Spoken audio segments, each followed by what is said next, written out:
வணக்கம் நண்பர்களே. இந்த திரைத்துறையில் எவ்வளவோ சாதனைகள் படைச்சவங்க இருக்காங்க. காலத்தால் அழிக்க முடியாத பல படைப்புகளை தந்த மாபெரும் கலைஞர்கள்லாம் இருந்திருக்காங்க, மறைஞ்சிருக்காங்க. அப்படி அவர்கள் மறைந்த போது எழுந்த சோகம், ஏற்பட்ட வெற்றிடம் நிச்சயமா அதை யாரும் மறுக்கவே முடியாது. ஆனா அண்மை காலத்துல கடந்த ஒரு 3 தசாப்தங்களில் ஒரு கலைஞன் மறைவுக்கு எவ்வளவு பெரிய ஒரு ஒரு அலை மாதிரி ஒரு சோகம் அந்த துறையையே சூழ்ந்து நிற்கிறதுங்கிறது எனக்கு தெரிஞ்சு இதுதான் முதல் முறை. என்னுடைய அனுபவத்திலும் நான் இதான் முதல் முறையா அப்படி பார்க்குறேன். ஒரு 33 34 ஆண்டு காலம் தமிழ் சினிமா, அரசியல் 2 துறையிலுமே நான் செய்தியாளரை பணியாற்றிட்டு இருக்கேன். இதுல இவ்வளவு பெரிய பாதிப்பை ஏற்படுத்திய மரணம் அப்படின்னா அது பாரதி ராஜாவோட தான். ஏன் அப்படிப்பட்ட பாதிப்பு அப்படின்னா, அவர் போட்டு கொடுத்த அந்த பாதை இருக்குல்ல, அதாவது எவ்வளவு எளியவராக எந்த பின்னணியிலிருந்து வந்தாலும் அவர்கள் சினிமாவை கையில் எடுத்து அதில் சாதிக்க முடியும் அப்படிங்கிற நம்பிக்கையை ஏற்படுத்திய மிகப்பெரிய மனிதர், மிகப்பெரிய சாதனையாளர் பாரதி ராஜா. இந்த நம்பிக்கையை நீங்க எத்தனை கோடி ரூபாய் கொடுத்தாலும் அது கிடைக்காது. அதை ஏற்படுத்துவதுங்கிறது ஒரு மிகப்பெரிய ஒரு கலை. அது பாரதி ராஜா மிக அழகா செஞ்சார். அந்த 77க்கு பிறகான சினிமாங்கிறதே பாரதி ராஜாவின் பரம்பரை அப்படின்னு மாறி போச்சு. தமிழ் சினிமாங்கிறதே பாரதி ராஜாவின் பரம்பரை அப்படின்னு மாறிச்சு. அதுல எல்லாருமே அப்படின்னு நான் சொல்ல வரல. ஆனா பெரும்பான்மை பாரதி ராஜாவின் பரம்பரை அப்படின்னு ஆச்சு. அவர்கள் அத்தனை பேருமே சாதிச்சாங்க. சாதாரணமான சாதனை எல்லாம் கிடையாது. சொல்லி சொல்லி வெற்றி படங்கள் கொடுத்த ஒரு மிகப்பெரிய பரம்பரையை உருவாக்கினவர் பாரதி ராஜா. அவர்கள் அத்தனை பேருமே அந்த இழப்பை உணர்ந்து பேசுவது அதை பார்க்கிற போது நமக்கும் அந்த தாக்கம் ஏற்பட்டு நம்ம அந்த சோகத்தில் மிக ஆழமாக மூழ்கி போகிறோம். ஒரு கலைஞனின் மரணம் அந்த சக கலைஞர்களுக்கு மட்டும் இல்லை, அந்த ரசிகர்களுக்கு எவ்வளோ பெரிய வலியையும் வேதனையும் தருது அப்படிங்கிறத பாரதி ராஜாவின் மரணத்தை ஒட்டி மக்கள் அவருக்கு செலுத்துகிற அந்த புகழஞ்சலி, கண்ணீர் அஞ்சலி இதையெல்லாம் பார்க்கும்போது நம்மளால் புரிஞ்சிக்க முடியும். பாரதி ராஜா பெரிய பெரிய நடிகர்களை, பெரிய பெரிய கலைஞர்களை மட்டுமே நம்பி சினிமா எடுக்கலை. அவர் சினிமாவுக்கு வரும்போது புதியவர்கள் தான். அஃப்கோர்ஸ் கமல் மட்டும்தான் நன்கு நிலை பெற்ற முகம், எஸ்டாப்ளிஷ்டு ஃபேஸ்ன்னா அது கமல் மட்டும்தான். ஸ்ரீதேவி கிட்டத்தட்ட அப்போ அவங்க வளர்ந்து வருகிற நடிகை தான். ரஜினிக்கு அது 3வது 4வது படமோ 5வது படமோ தான். ஸோ அவங்கெல்லாம் வளர்ந்து வருகிற நேரம் அது இல்லை. ரஜினிக்கு 3வது படம்லாம் இல்லை, அதுக்கு முன்னே ஒரு 15-20 படம் நடிச்சிட்டார். ஆனாலும் அவர் அப்கமிங் ஆக்டராக தான் இருந்தார். அப்படிப்பட்ட அவர்களை ஒருங்கிணைத்து தான் அவர் 16 வயதில் எடுத்தார்.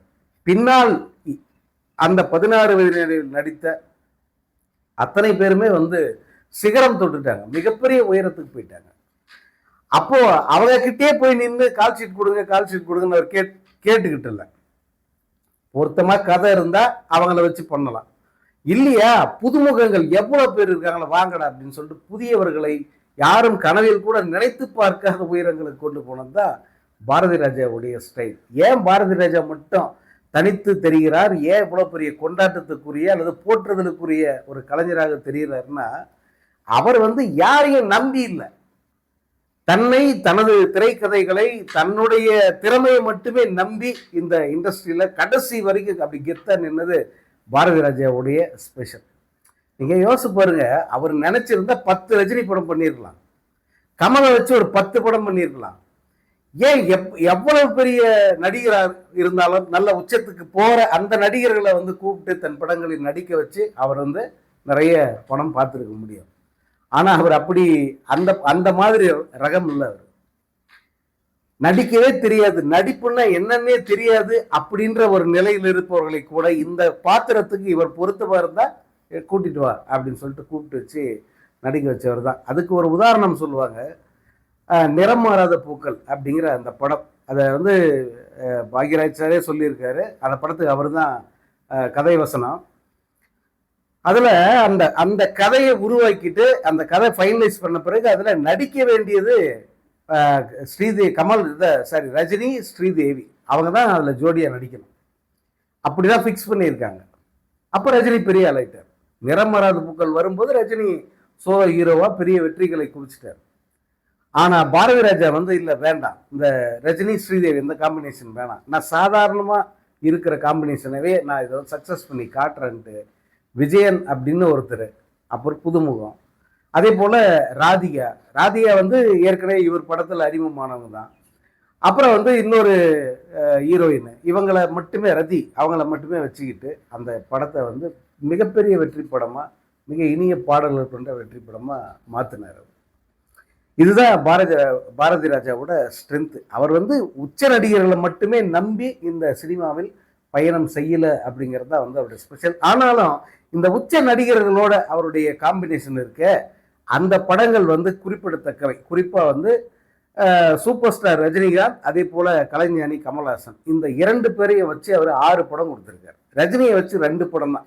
ஒன்று 16 வயதினிலே, அவர் அப்போ அதில் வளர்கிற நடிகர், அவருக்கு சில சீன்கள் தான், ஆனாலும் கூட அவரால் அந்த படம் மிகப்பெரிய உயரத்துக்கு போச்சு. அதுக்கு அடுத்து அவங்க 2 பேரும் சேர்ந்து பண்ண படம் கொடி பறக்குது. கொடி பறக்குது கதை, கொடி பறக்குதோட இதெல்லாம் உங்களுக்கு எல்லாமே தெரியும். அது வந்து பாரதி ராஜா சொல்லுவார், கமர்ஷியலாக அந்த படம் வந்து அவருக்கு ஒன்றும் பெரிய நஷ்டத்தெல்லாம் ஏற்படுத்தலை. கமர்ஷியலாக அந்த படம் போயிடுச்சு. ஒரு வழக்கமான ரஜினி படம், பாரதி ராஜா படம் என்ன மாதிரி போகுமோ அப்படி போயிடுச்சு. ஆனால் மிகப்பெரிய எதிர்பார்ப்புக்கு உள்ளான படம் அது கொடி பறக்குது. ஏன்னா ரொம்ப வருஷம் கழிச்சு பாரதி ராஜா ரஜினிகாந்த் 2 பேரும் இணையிறாங்க. அதுலேயே வந்து பாரதி ராஜா நிறைய பேசியிருந்தார். அந்த படம் உருவாகிறதுக்கு முன்னே வந்து நாங்கள் இந்த படம் இந்த ரேஞ்சில் இருக்குன்னுலாம் வந்து பேசியிருந்தார். ஆனால் படம் வந்து அந்த மாதிரி அமையாமல் போயிடுச்சு. அதுக்கு பிறகு பல ஆண்டுகள் கழித்து பாரதி ராஜா தன்னுடைய சொந்த யூடியூப் சேனலில் அவர் வந்து பேசியிருந்தார், நான் தான் தப்பு பண்ணிட்டேன். ரஜினி அப்படிங்கிற ஒரு ரேஸில் எப்பயுமே பந்தயம் முடிக்கிற ஒரு குதிரை, அந்த குதிரையை வந்து நான் வீணாக்கிட்டேன். அதுக்கு காரணம் வந்து என்னுடைய ஈகோ தான். ஒன்று, அந்த நடிகர் அவருடைய ரேஞ்ச் என்ன, அவர்கிட்ட இருந்து என்ன எதிர்பார்க்காங்க ரசிகர்கள் அப்படிங்கிறத தெரிஞ்சுக்கிட்டே எனக்கு தெரியும். ஆனால் தெரிஞ்சும் கூட அவரை என்னுடைய வழிக்கு முழுசாக இழுக்கணும்னு நினச்சி வந்து நான் அந்த கதையை உருவாக்கினேன். அது கடைசியில் அவருடைய படமாகவும் இல்லை, என்னுடைய படமாகவும் இல்லை, ரசிகர்களுக்கு பிடிக்காத படமாக மாறி போச்சு அப்படின்னு வந்து பாரதி ராஜா பேசியிருப்பார், உண்மையை சொல்லியிருப்பார்.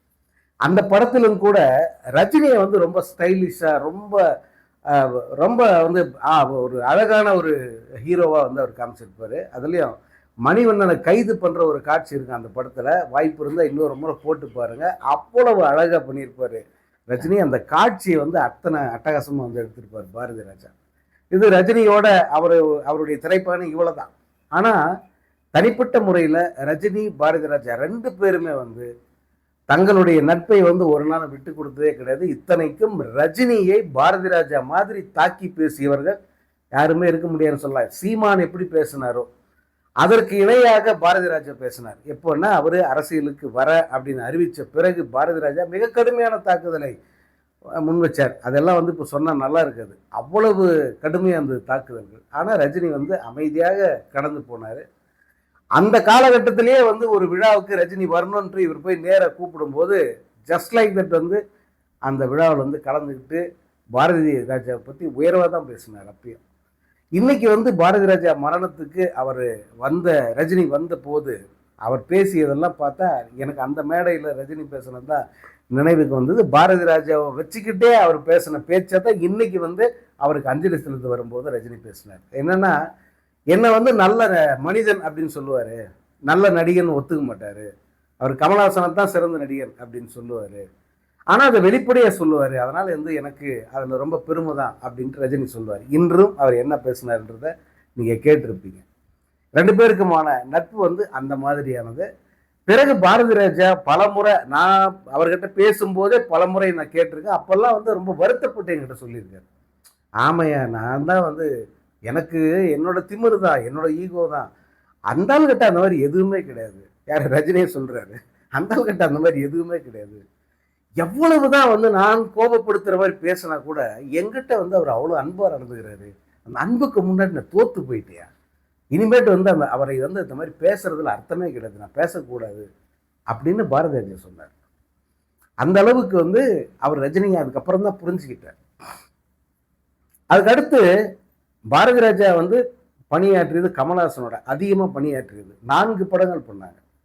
4மே வந்து வித்தியாசமான படம், உண்மையிலே வித்தியாசமான படங்கள். அந்த 16 வயதிலே உங்களுக்கு தெரியும். அதுக்கு அடுத்து டிக் டிக் டிக்னு ஒரு படம் பண்ணாங்க. அந்த படத்துக்கு முதல்ல பாரதி ராஜா வச்ச பேர் டாப் டக்கர்னு வச்சார். அதுக்கப்புறமா தான் அதை டிக் டிக் டிக்னு மாற்றினார். அது ஒரு வித்தியாசமான ஒரு சஸ்பென்ஸ் த்ரில்லர் படம். நீங்கள் அது பாடல்கள்லாம் அட்டகாசமாக இருக்கும். அதில் லதா ரஜினிகாந்த் மேடம் ஒரு பாட்டும் பாடியிருப்பாங்க. அந்த படமும் வந்து நல்லா இருக்கும். ஆனால் பாரதி ராஜா எதிர்பார்த்த சிகப்பு ரோஜாக்கள் ரேஞ்சுக்கு வந்து அது சக்ஸஸ் வரல. அதனால் வந்து அவர் கடுமையான கோபம் வந்துருச்சு அவருக்கு. இந்த இந்த தமிழ் ரசிகர்களுடைய ரசனையே அவர் வந்து கிரிட்டிசைஸ் பண்ண ஆரம்பித்தார் அந்த அந்த காலகட்டத்தில். இருடா, இவனுக்கு என்ன மாதிரி படம் வேணும், உனக்கு என்ன இந்த செக்ஸ் காமெடி அல்லது மசாலா படம் இதைத்தான் எதிர்பார்க்குறீங்களா அப்படின்னு சொல்லிட்டு இவங்களை பழி வாங்கணுன்னே ஒரு படம் பண்ணார். நிஜமா தாங்க, தமிழ் சினிமா ரசனை வந்து இவ்வளோ மட்டமாக போச்சா, உங்களை பழி வாங்கன்றதுக்காக ஒரு படத்தை கொடுக்குறேன் அப்படின்னு சொல்லிட்டு ஒரு படம் கொடுத்தாரு. அது வந்து கார்த்திக் நடித்த வாலிபமே வாவா, அப்படி தலைப்பே அப்படிதான் வச்சார் அவர், வாலிபமே வாவா அப்படின்னு சொல்லி கொடுத்தாரு. ஸோ இப்படி அதுக்கடுத்து கமலஹாசனோட அவர் பணியாற்றிய படம் அதான் கடைசி படமும் கூட. அதாவது அவங்க 2 பேரும் சேர்ந்து பணியாற்றியது அதுதான் ஒரு கைதியின் டைரி. பாக்யராஜ் வந்து பாரதி ராஜாக்காகவே உருவாக்கின ஒரு கதை. அதில் கமலஹாசன் இரட்டை வேடத்தில் நடிச்சிருப்பார். ரொம்ப எக்ஸ்ட்ராடினரி ஆக்டிங் அது கமலஹாசனுடையது. அதே போல் பாரதி ராஜா டைரக்ஷன் கேட்கவே வேணாம்.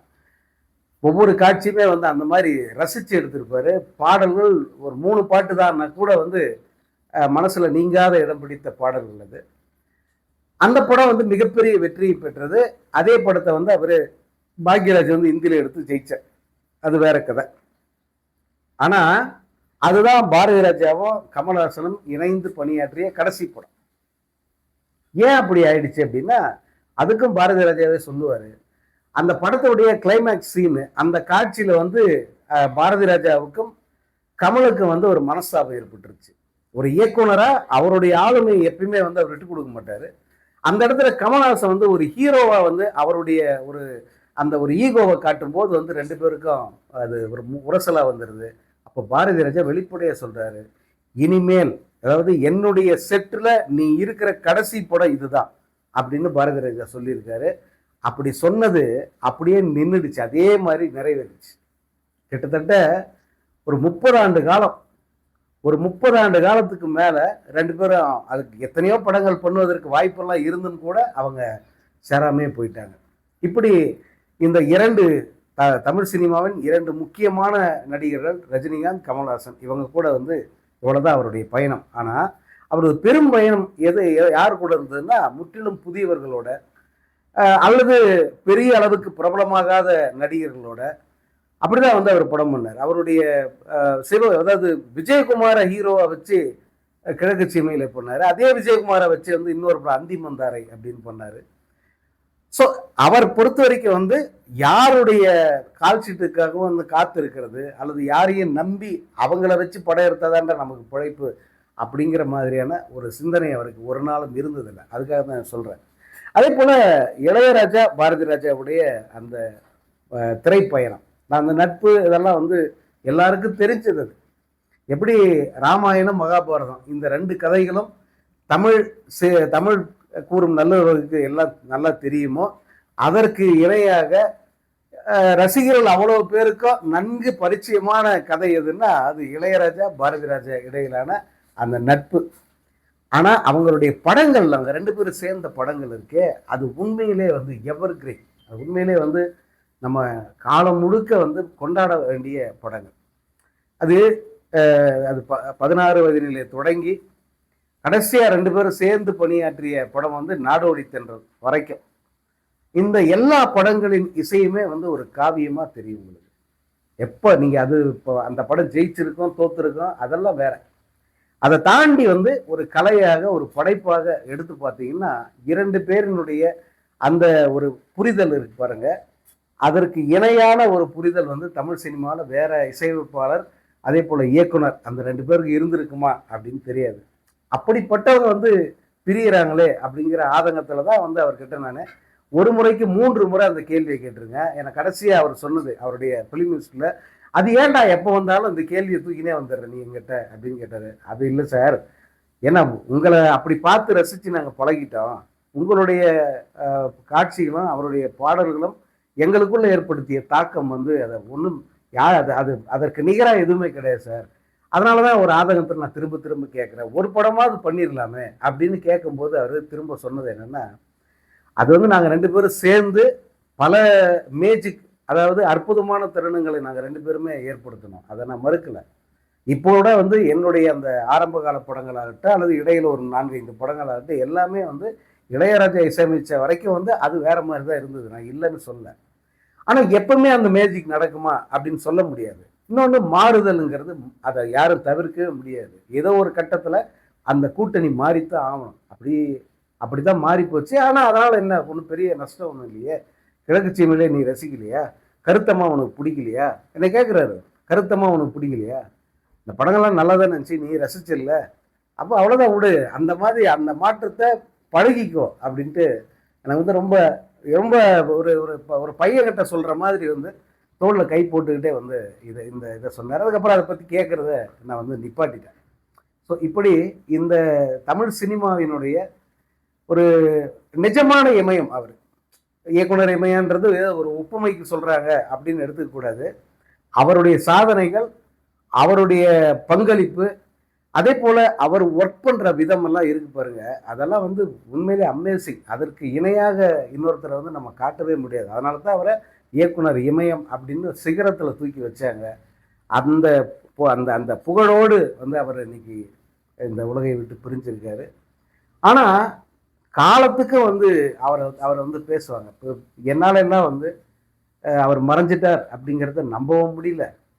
இதை பேசுறதே வந்து ஏதோ ஒரு கனவுல பேசுறதா நினைச்சு சொல்லிட்டு இருக்கேன். பாரதி ராஜா வந்து நான் அப்படித்தான் பார்த்துருக்கேன். அவர் வந்து மறைஞ்சிடுவாரு அல்லது அவருக்கு இப்படி ஒரு முடிவு வரும், இப்படியெல்லாம் வந்து அவ்வளவு சீக்கிரத்துல நம்பாத மனசு அது. எம்ஜிஆர் இறந்துருவாருன்றது யாராவது நம்ப முடிஞ்சிருக்குமா? யோசிச்சு பாருங்க. 87ல் எம்ஜிஆர் மறைஞ்சிட்டாருன்னு சொன்னா அவ்வளவு பேர் வந்து அப்படி ஆத்திரப்பட்டாங்க. ஏன்னா அவருக்கு மறைவுன்றதே கிடையாது, சாகாவரம் பெற்றவர் அவரு அப்படின்னு அவருக்கு அவரை பற்றிய பிம்பம் அப்படி இருந்தது. அந்த மாதிரியான ஒரு பிம்பத்துக்கு உரியவர்கள் தான் இவங்கெல்லாம். ஸோ இவர்கள் மறைகிற போது அதனால தான் இவ்வளவு ஆற்றாமை, இவ்வளவு ஒரு சோகம் எல்லாமே வந்து மக்கள் மத்தியில் நிலவுது. இதையும் கடந்து நம்ம போயாக வேண்டும்.